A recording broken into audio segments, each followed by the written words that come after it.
दोस्तों नमस्कार, अभिनंदन, वंदन, साधुवाद। आप लोग कैसे हैं? मुझे विश्वास है कि आप लोग अच्छे होंगे और अपने लाइफ को अच्छे से जी रहे होंगे। आज मैं बात करूंगा शीत पित्त के बारे में कि शीत पित्त क्या है, ये कैसे होता है, ये कितने प्रकार के हैं, मैं इस पे बात करूंगा। तो चलिए हम देखते हैं कि शीत पित्त का मेन कारण क्या होता है, इसकी मेन हेतु क्या है, कैसे शीत पित्त होती है। तो सबसे पहले शीत पित्त का जो बोल चाल भाषा में बोलते हैं कि भाई पित्ती उछलना, दोदरी पड़ जाना, और एलोपैथी यानी मॉडर्न साइंस में बोलते हैं आर्किटेरिया। आर्किटेरिया शीत पित्त, शीत और पित्त यहाँ पे आ रही है। तो शीत के मतलब ठंडा और पित्त के मतलब गर्म, यानी ठंडा गर्म का रिएक्शन होना ही शीत पित्त है। और इसमें देखा गया है कि बॉडी के अंदर रिएक्ट करता है। कैसे करता है? शीत पित्त को तो हम बोलते हैं कि शीत पित्त है। जनरल जो आदमी है, आम लोग हैं, वो सिंपली ये समझते हैं कि शीत पित्त है, पित्ती उछल गई है, दोदरे पड़ गए हैं, आर्किटेरिया। लेकिन आयुर्वेद ने इसको 3 भागों में डिवाइड किया है। एक तो वो पहला है शीत पित्त, दूसरा है उदर्द, और तीसरा है कोठ, उत्कोठ भी उसको बोलते हैं। ये 3 चीज़ है। इसमें देखा गया है कि शीत पित्त में वात की प्रधानता होती है, वायु प्रधान होती है ये, और अक्सर ये देखा गया है कि ये क्रोनिक बहुत ज़्यादा हो जाता है लोगों को। ये लॉन्ग लॉन्ग टाइम भी चलती है और एक्यूट भी होती है, दोनों टाइप से होते हैं। ऐसे तो जो भी ये सिम्टम आते हैं बॉडी में, वो 2 भागों में विभाजित किया गया है। एक एक्यूट है जो तुरंत किसी को हो गया कोई कारण से, और एक होता है कि धीरे धीरे वो घर कर जाती है और क्रोनिक हो जाती है। तो घर कौन करता है, क्रोनिक कैसे होता है, थोड़ा सा इसको भी हम समझेंगे। तो शीत और पित्त बोल रहे थे। तो शीत क्या करती है कि पित्त को नीचे कर देती है, यानी पित्त के शक्ति को कम कर देती है। अब ऐसे स्थिति में शरीर अपने टेम्परेचर को मेंटेन करना चाहता है। अब जैसे पित्त आपका अंदर जाएगा, यानी पित्त का जो इक्वल सिस्टम था आपके साथ सपोर्ट करने का, क्योंकि वात पित्त कफ ये तीनों से मेरे शरीर चलते हैं।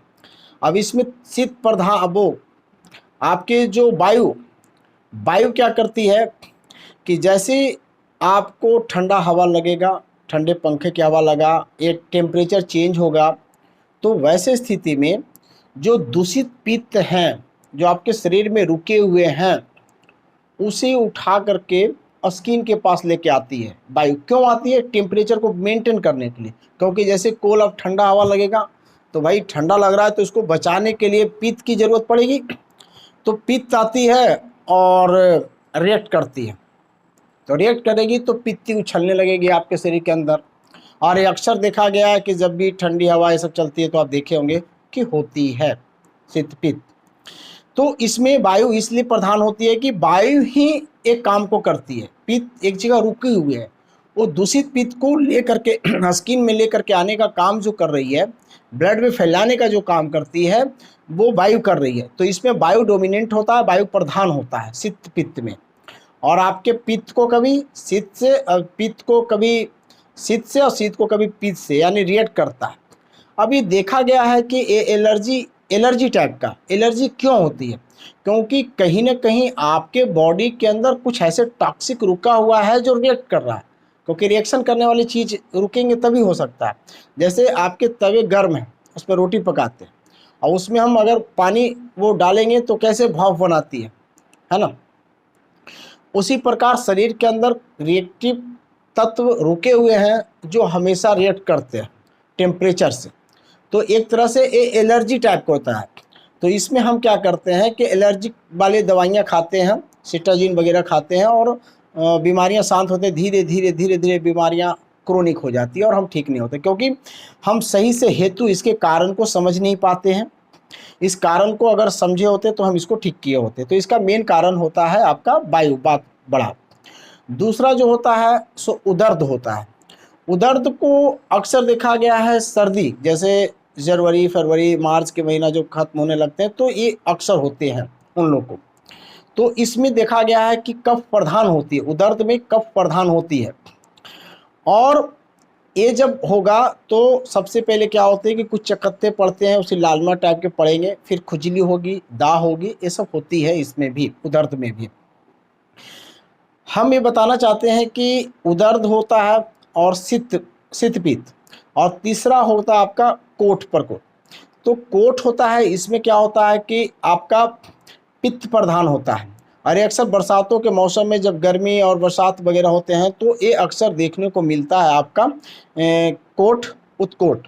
कोठ उत्कोट इसलिए बोलते हैं कि सबसे पहले एक पित्ती उछलेगी, और पित्ती जैसी समाप्त होगी खुल जाएगा, तो फिर दूसरा पित्ती, तीसरा पित्ती, इस टाइप से पूरे बॉडी में पित्ती हो जाती है अचानक। और ये अधिकतर ये देखा गया है कि ये एक्यूट ही होता है, बहुत कम लोगों को क्रोनिक होता है।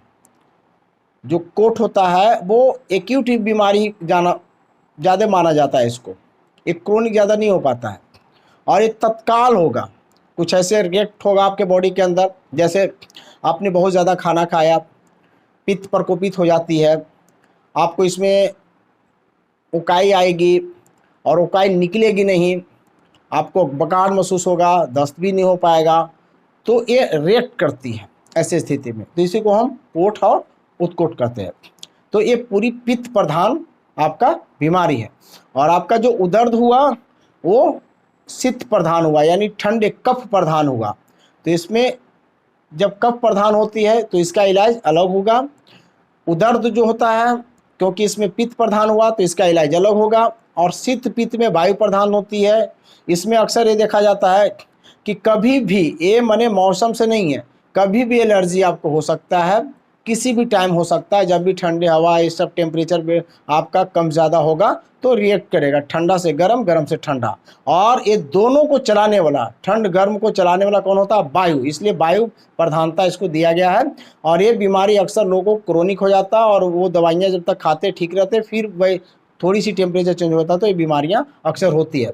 इसके मतलब है कि उनके अंदर कुछ ना कुछ पित्त रुके हुए हैं, ये कफ रुके हुए हैं जो हमेशा रिएक्ट कर रहे हैं। तो हमें उस हेतु को जान करके, वजह किस वजह से हुआ था, कैसे हुआ था, उसे जान करके अगर हम ट्रीटमेंट करते हैं तो आप इससे बाहर हो जाते हैं, शीत पित्त से भी आप बाहर हो जाते हैं। 90% लोगों को शीत पित्त की ही बीमारी अक्सर देखने को मिलता है, क्योंकि ये वात प्रधान है और वात प्रधान बीमारियां अक्सर ज़्यादा होते हैं। अब हम बात करते हैं इसका कारण, माने वजह कैसे होता है, इसके लक्षण कैसे उत्पन्न होता है। जब आप देखते हैं कि कोई चींटियां वगैरह या ततैया काटती है तो दोदरे जैसा हो जाते हैं, पित्ती जैसा उछलने लगती है, जलन होती है, दाह होती है, उबकाई भी आएगी, वॉमिट भी हो सकती है, वॉमिटिंग जैसा फील भी हो सकती है। इसके बाद आपको जलन होगी, दाह होगी शरीर में, ये सारे लक्षण आपको सिम्टम मिलती है, जैसे ततैया वगैरह काटते हैं तो ये मिलती है। सबसे बड़ी बात है कि उदर्द का और शीत पित्त का और कोठ प्रकोष्ठ का, ये तीनों का जब लक्षण है तो सेम मिलता है, मिलता जुलता लक्षण, इसलिए लोग कंफ्यूज हो जाते हैं कि आखिर ये बीमारी क्या है। लेकिन सबसे बड़ी चीज़ मैं आपको क्लियर कर देता हूँ कि जब आपका कभी वायु में जा रहे हैं, ठंडी हवा लग रही है और अक्सर ये हो रही है, इसमें छींके वगैरह भी आ रही है, तो आप ये मान के चलो कि आपको वायु प्रधान है और ये शीत पित्त है। दूसरा है कि खास करके ठंडे दिनों में होता है, कोई मीठा चीज़ खा लेते हैं, मीठा से कफ बढ़ती है, कफ प्रधान होता है मीठा, मीठा चीज़ खा लिया, ऐसे कुछ और खट्टी चीज़ भी ऐसे खा लिए तो भी आपको हो सकता है। तो वैसे स्थिति में आप समझेंगे कि आपको उदर्द है। तीसरा है कि आपको अंदर से गर्मी फील हो रही है और आपने भरपूर खाना वगैरह, पूड़ी कचौड़ी जो भी है आपने तरह तरह की पार्टियों में खाया, और बरसात के मौसम वगैरह है, कुछ इन्फेक्शन की चीज़ों, ऐसे स्थिति में अगर आपको हो रहा है तो आप ये समझ लें कि आपको कोठ है, उत्कोष्ठ है, ये बीमारी है। तो कोठ उत्कोष्ठ क्या हो गया? आपका पित्त प्रधान हो गया, और उदर्द आपका कफ प्रधान हो गया, और शीत पित्त आपका वात प्रधान हो गया। ये तीन। अब ये तीनों का मैं देखता हूँ कि इलाज कैसे हो सकता है।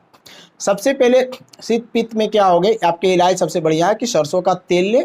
सरसों का तेल गर्म होता है, जो आपको वायु को, क्योंकि तेल है, चिकनाई होती है तो वायु को नष्ट करने वाला होता है। तो यहाँ पे हम वायु की संप्राप्ति होती है तो हम वायु का इलाज करेंगे, बाद का इलाज करेंगे। तो इसमें सरसों का तेल ले लेंगे, थोड़ी सी सेंधा नमक इसमें डाल सकते हैं, प्याज के रस हल्का गर्म करके पूरे शरीर पे आप लगाएंगे तो इससे आपको बहुत जल्दी शांति मिलेगी। दूसरा प्रयोग कर सकते हैं, घरेलू प्रयोग में अदरक लेनी है। अदरक ले, 3 से 4 ग्राम अदरक को कूटें। पुरानी गुड़ 2, 3, 4 साल पुरानी हो तो बहुत अच्छा, इससे और ज़्यादा पुरानी हो वो भी बेटर होगा, तो उसको मिक्स करें। और नहीं भी पुरानी गुड़ है तो आप गुड़ का इस्तेमाल जरूर करें, क्योंकि गुड़ की जो खुद की प्रकृति होती है वो गर्म होती है। तो आपने अदरक के साथ गुड़ मिलानी है, थोड़ी सी इसमें आप वो अजवाइन मिला देंगे और इसको आप यूज़ कीजिए तो आपको बेहतरीन काम करेगा, बड़ा अच्छा आपको रहेगा। तो आप इसको करें खाने में। इसके बाद एक दवाई आप यूज कर सकते हैं, वो दवाई है अदरक खंड, बाज़ार की मार्केट में मिलती है अदरक खंड। तो ये लेंगे तो साथ में बहुत अच्छा आपको लाभ मिलेगा। लेकिन घरेलू में 2 प्रयोग बताया हूँ, इसको आप कीजिएगा। दूसरी हम करेंगे उदर्द में। उदर्द में कफ प्रधान होता है तो इसमें हमें पित्त बढ़ानी है, तीखी चीज़ों को सेवन ज़्यादा करनी है। तो पित्त पे कैसे बढ़ाएंगे, तो सबसे पहले एक काढ़ा बनाएंगे। जैसे आपने 150-200 ml पानी लिया, उसमें 1-2 तेज पत्ते डाल लें, अजवाइन डाल लें 1 चम्मच, छोटे चम्मच से कलौंजी 1 चम्मच डाल लें। इसके बाद इसमें 2 कली लहसुन भी आप काट के डाल सकते हैं, लहसुन डाल लें। इसके बाद इसमें आप वो अदरक के रस भी थोड़ा सा डाल सकते हैं, काली मिर्च डाल सकते हैं 1-2 दाने, एक छोटा लौंग डाल सकते हैं, दालचीनी डाल दीजिए, जायफल एक टुकड़ा डाल करके इसको उबाल लीजिए 200-250 ml पानी में, इसको 100-150 ml कर लीजिए।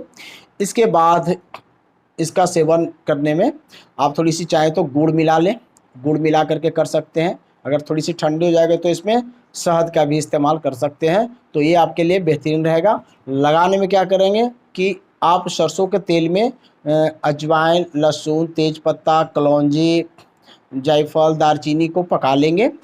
100-150 ml वो तेल लेंगे और इन सभी चीज़ को थोड़ा थोड़ा डाल करके पका लेंगे। पकाने के बाद इसको बॉडी पे लगाइए, वन ऑफ द बेस्ट रहेगा। जहाँ पे सित्त बढ़ा हुआ है और वहाँ पे कफ बढ़ी हुई है तो ये आपको कफ को तुरंत ठीक करने वाला दवा है, बहुत जल्दी आपको कफ को ठीक कर देगा और आप एक उदर्द से बाहर निकल जाएंगे। तीसरी चीज़ है कि उत्कोष्ठ, कोठ। तो कोठ में क्या करेंगे कि ये पित्त प्रधान होती है, तो आपने जैसे ज़्यादा खाना वगैरह खाया है तो आप वमन कर ले या विरेचन का क्रिया कर सकते हैं, दस्त कर सकते हैं। तो इसमें अमलतास आपको वन ऑफ द बेस्ट है, अमलतास ले सकते हैं। इसी बार रसौत होती है, रसौत का प्रयोग, सॉरी अमलतास हो गया। इसके बाद इसमें सौंफ डाल सकते हैं 1 चम्मच, अमलतास 1 चम्मच जी, और इसके बाद गुलाब की पंखुड़ियाँ एक डाल सकते हैं 1 चम्मच, और चाहे तो सनाई पत्ती, सेना लीफ 2 से 4 पत्ती डाल सकते हैं, नहीं है तो आप इसको स्किप कर सकते हैं। और इसमें त्रिफला भी आधा चम्मच डाल करके इसको उबाल लीजिए। 2 कप पानी को 1 कम करिए, छान के अगर पीते हैं तो निश्चित है कि आपको वेरिएशन हो जाएगा और आपको बहुत बढ़िया माने आपको लाभ मिलेगा। इसके बाद घी का मसाज कीजिए, यानी 100 ग्राम घी ले लीजिए देसी घी, और उसमें 5 से 7 ग्राम कपूर मिला करके बॉडी पे इसको लगाइए कोठ वाले प्रक्रिया में खास करके। तो आप ये जो प्रयोग करेंगे तो आपको बहुत लाभ मिलेगा। अब हम कुछ ऐसे प्रयोग बता रहे हैं जो जनरली आपका शीत पित्त में भी काम करेगा, उदर्द में काम करेगा और कोठ उत्कोट में काम करेगी। वो कैसे? इसमें एक प्रयोग है कि आप 6 ग्राम लेंगे पुदीने का रस और 12 ग्राम गुड़, ये दोनों को मिक्स करेंगे, पुरानी गुड़ होना चाहिए, और इसे सुबह शाम अगर आप लेते हैं तो पुरानी से पुरानी आपके शीत पित्त, उदर्द, कोठ को ठीक कर देती है। बहुत बेहतरीन ये दवा है, देसी है और सस्ता है, आप यूज कर सकते हैं। दूसरी आपका एक प्रयोग बहुत बढ़िया है, उसमें है राल। राल जो सागवान होते हैं उसके पेड़ का गोंद होता है राल। तो राल 1 ग्राम और 4 ग्राम मिश्री, धागे मिश्री मिक्स करके आप इसको लेते हैं, और इसमें खास करके ध्यान रखना है कि नमक बंद कर देना है, थोड़ी सी नमक आप बंद कर देंगे खाने में और इसका प्रयोग करेंगे। तो ये देखा गया है कि अगर आप 5-6-7 दिन लेंगे तो करीब करीब 4 साल के पुराना आपको शीत पित्त को ठीक कर देते हैं। अगर आपने करीब 8-10 दिन लिया तो कम से कम 5-6 साल पुराना, और आपने अगर 2 सप्ताह 3 सप्ताह पालन किया इसका तो 15-20 साल के आपके जो ये प्रॉब्लम है आपका शीत पित्त का, उसे ठीक कर देती है। ये बहुत बढ़िया माने इफ़ेक्टिव चीज़ है।